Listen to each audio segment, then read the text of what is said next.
नमस्कार, मैं हूं आपके साथ मयंक। आज 1 तारीख है और इस वक्त की बेहद अहम खबर आ रही है।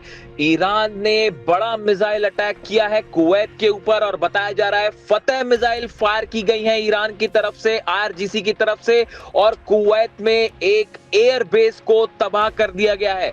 ये वो एयरबेस है जहां से अमेरिका की तरफ से हमले किए गए। देखिए, ये अब से थोड़ी देर पहले की ही खबर है। आज सुबह के वीडियो में मैंने आपको बताया था कि किस तरह से अमेरिका के कई ड्रोन्स गिरा दिए हैं ईरान ने। उसके बाद अमेरिका की तरफ से ईरान के 3 द्वीपों पर हमले किए गए। गोरुक पर हमला किया गया, सिरिक पर हमला किया गया और केशम आइलैंड्स पर हमले किए गए। इन तीनों द्वीपों पर टॉमहॉक मिसाइल से हमला किया गया, ऐसा बताया जा रहा है, और फाइटर जेट का भी इस्तेमाल किया गया। ड्रोन अटैक्स भी किए गए अमेरिका की तरफ से, और इस हमले का जवाब ईरान की सेना ने महज 1 घंटे के अंदर दे दिया। और जो जानकारियां सामने आई उसके मुताबिक कुवैत के एयरबेस का इस्तेमाल किया गया हमला करने के लिए ईरान पे। देखिए, कुछ दिनों पहले भी ऐसा ही हुआ था, कुवैत की तरफ से एयरबेस का इस्तेमाल करते हुए हमला किया गया था और ईरान ने जो है वो मिसाइल दाग के अमेरिकन एयरबेस को तबाह किया था। अब एक बार फिर कुवैत के एयरबेस का इस्तेमाल किया गया और जिस एयरबेस का इस्तेमाल किया था उसके ऊपर फतह मिसाइल दागी है ईरान ने और उस एयरबेस को तबाह कर दिया है। देखिए, इस वक्त की बेहद अहम खबर, और इस हमले के बाद एक बार फिर अमेरिका और ईरान के बीच तनातनी बढ़ गई है और युद्ध जैसी स्थिति है। देखिए, जितनी बातचीत वाली बातें थी और डील्स वाली बातें थी वो सब पीछे छूट चुकी हैं और लगातार हमले जारी हैं। बंदर अब्बास पर हमला हुआ, इसके पहले भी केशम आइलैंड्स पर हमले हुए और इन हमलों के बाद अब एक नया हमला फिर से, जिसमें ईरान के 3 द्वीपों को नुकसान पहुंचाया गया। देखिए, जो खबरें आई उसके मुताबिक ईरान ने लगातार हमले करके अमेरिका के 4 से 5 ड्रोन तबाह कर दिए हैं पिछले 3 दिनों के अंदर।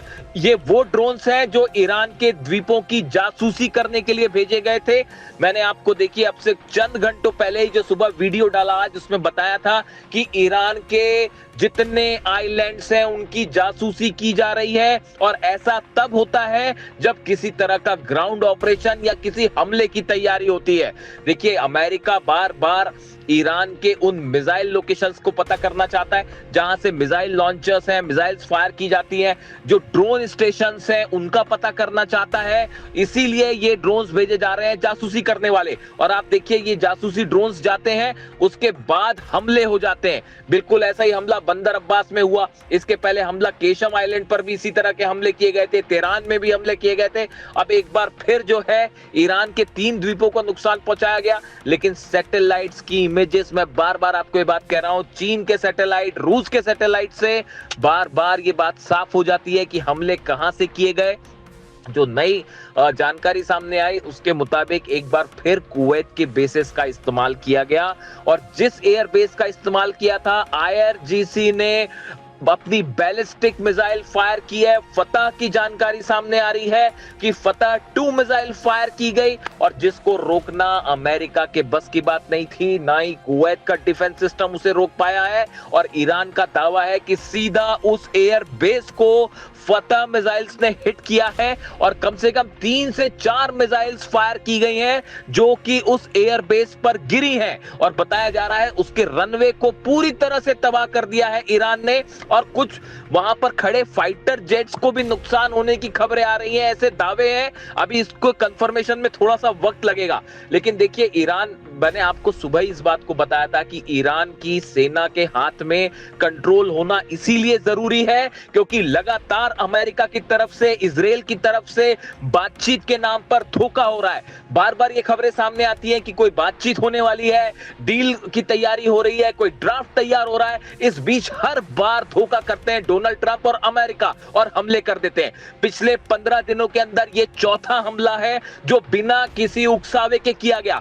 अमेरिका के जितने ड्रोन गिरे हैं वो ईरान के एयर स्पेस के अंदर गिरे, वो हॉर्मूज में एयर स्पेस के अंदर घुसे। अगर किसी देश के एयर स्पेस का उल्लंघन होता है तो ये उसका अधिकार है कि सामने वाले दुश्मन देश के किसी भी एयरक्राफ्ट को या ड्रोन को मार गिराए और ईरान की सेना ने यही किया।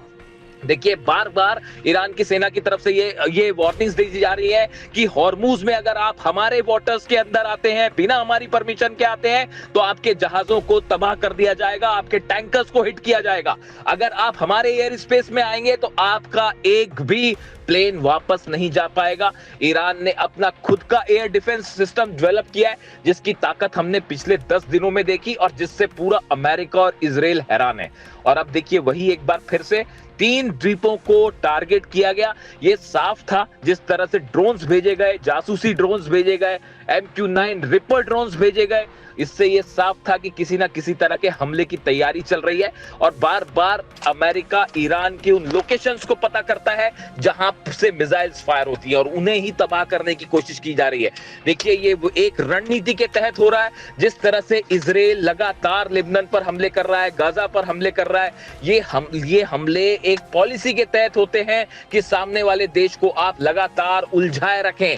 बिल्कुल ऐसा ही काम अब अमेरिका की सेना भी कर रही है। देखिए डोनाल्ड ट्रंप हॉर्मूज में कुछ नहीं कर पा रहे, अपने जहाजों को नहीं निकाल पा रहे हैं, हॉर्मूज को खुलवा नहीं पा रहे। ऐसे हालात में लगातार ये साबित करने की कोशिश हो रही है कि अमेरिका अभी भी पावरफुल है और ईरान के ऊपर लगातार हम हमले कर रहे हैं, ये दिखाने की कोशिश हो रही है। जबकि हकीकत ये है कि आप नोट करिए, पिछले 15 दिनों के अंदर चौथी बार ऐसा हुआ कि जब हमला हुआ और चंद घंटों के अंदर ही, बल्कि चंद मिनटों के अंदर ईरान की सेना ने पलटवार कर दिया और जबरदस्त पलटवार किया गया। पिछली बार भी जो है फतह मिसाइल का इस्तेमाल किया गया था कुवैत पर, और इस बार फिर फतह मिसाइल से जोरदार हमला किया गया है और बताया जा रहा है इससे खासा नुकसान हुआ है। देखिए अब हालात ये हैं कि इन नए हमलों के बाद एक बार फिर उस ड्राफ्ट की जो चर्चा हो रही थी, तमाम कंडीशंस की चर्चा हो रही थी, डोनाल्ड ट्रंप का बयान आया पिछला कि न्यूक्लियर डील को लेकर विस्तार से एक बड़े ड्राफ्ट पर प्लानिंग हो रही है। ये सब के सब दावे अब जो है फिर से दरकिनार हो गए हैं और हकीकत यह है ईरान की तरफ से संदेश बिल्कुल साफ है कि किसी भी तरह से बातचीत के नाम पर कोई धोखा अब नहीं चलेगा। अगर किसी भी तरह का हमला होता है तो जहां से हमला होगा उस बेस को तबाह कर दिया जाएगा। और यही फिर से एक बार देखने को मिला है। अब हालात ये हैं कि पूरे 12 देशों के जितने एयर बेसेस हैं, जितने वाटर स्टेशन है, पानी के ठिकाने हैं, वो सब के सब ईरान के निशाने पे हैं। अब ये डोनाल्ड ट्रंप को तय करना है कि वो जंग करना चाहते हैं या मामले को शांति से खत्म कर देना चाहते हैं। देखिए तमाम दुनिया के एक्सपर्ट्स ये कह रहे हैं कि डोनाल्ड ट्रंप के पास अब कोई चारा नहीं बचा है। ईरान की सेना भयंकर गुस्से में। कल देखिए जिस तरह से मसूद पेजेश्कियान साहब के इस्तीफे की खबरें फैलाई गई, अभी तक ये बात साफ नहीं है। ईरान की तरफ से कहा जा रहा है कि उन्होंने कोई इस्तीफा नहीं दिया, लेकिन फिर भी जिस तरह के दावे हुए कि उन्होंने इस्तीफा दे दिया है, इस तरह की तमाम बातें, अभी इसके बारे में तस्वीर अभी भी साफ नहीं है।